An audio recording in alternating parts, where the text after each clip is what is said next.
As students of Texas Christian University, we are taught to live by TCU's mission statement: to educate individuals to think and act as ethical leaders and responsible citizens in the global community.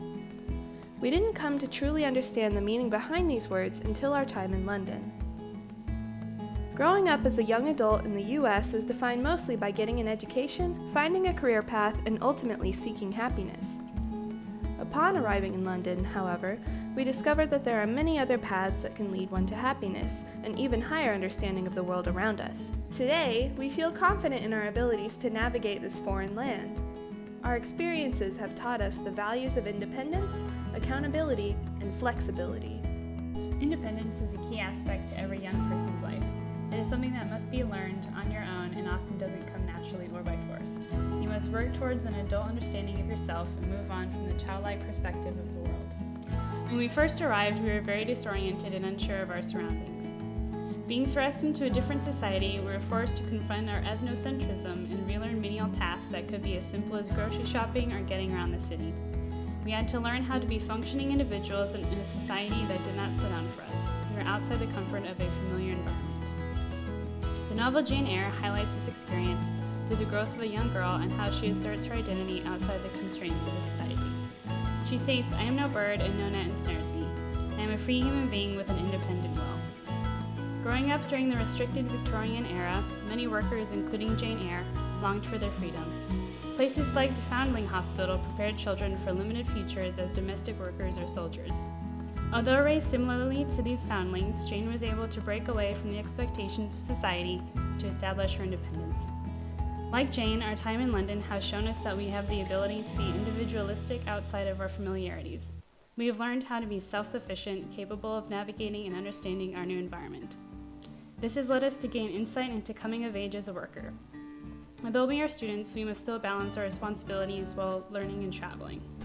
In the novel A Room with a View, Lucy comes to understand differing perspectives while abroad and further develops her sense of self, coming to terms with her newly discovered identity in a society that's against her. Lucy won't be protected. She would choose for herself what is ladylike and right. Just as Lucy asserts her newfound independence, we also learn to change and rethink our own perceptions based on the things we see and the people we meet. Both Jane and Lucy long to be free from the constraints of their society. This is represented in The Awakening Conscience, on display at the Tate Britain Art Museum, which depicts this sort of yearning for freedom. Being abroad has led us to not only a better understanding of ethics, but our relationship with accountability. In the novel Atonement, the purpose behind the story itself was to act as reconciliation for Bryony's faults. After falsely accusing Robbie of sexual assault, Bryony causes the eternal separation of two lovers. At the end of her novel, she gave them happiness, but she was not so self-serving as to let them forgive her. Bryony struggled all her life attempting to right her actions, coming to the realization that she will never obtain forgiveness. Ultimately, she learns the ethics of her imagination as a writer. This understanding of responsibility is represented in Florence Nightingale, who held her nurses accountable throughout their training and practice, expecting them to demonstrate professionalism. Her high standards for all nurses exceeded traditional class boundaries as she defined them by performance rather than background. Similarly, we have learned a lot about the effects of history and the ways in which we move forward past varying circumstances. Our time here has allowed us to hold ourselves accountable for our actions in personal settings such as living with others or on a broader scale like interacting within a different community. The only way for growth to occur is to confront our wrongdoings and learn from them. As learned in the Buddha of Suburbia, growth may not even be indicative of age, but rather a slowly acquired mindset. Maybe you never stop feeling like an 8-year-old in front of your parents. You resolve to be your mature self, to react in this considered way rather than that elemental way. To see your parents as equals, but within 5 minutes your intentions are blown to hell and you're babbling and screaming in rage like an angry child. It is unrealistic to assume that coming of age can simply happen like the snap of your fingers. For Kareem, the constant battle to fight into a group can leave one frustrated and lost, and even reduced an adult to futility and resentment. However, often it is necessary to hit rock bottom in order to pick yourself back up and keep going. Coming to London has made us more open to accepting other ways of life and ultimately has made us more flexible to change. Even after being thrust into a state of vulnerability, we were able to become familiar and even adept at maneuvering through our surroundings. From adapting our vocabulary to adjusting to city life, our time away from home has proved that it is important to acclimate to different perceptions of truth.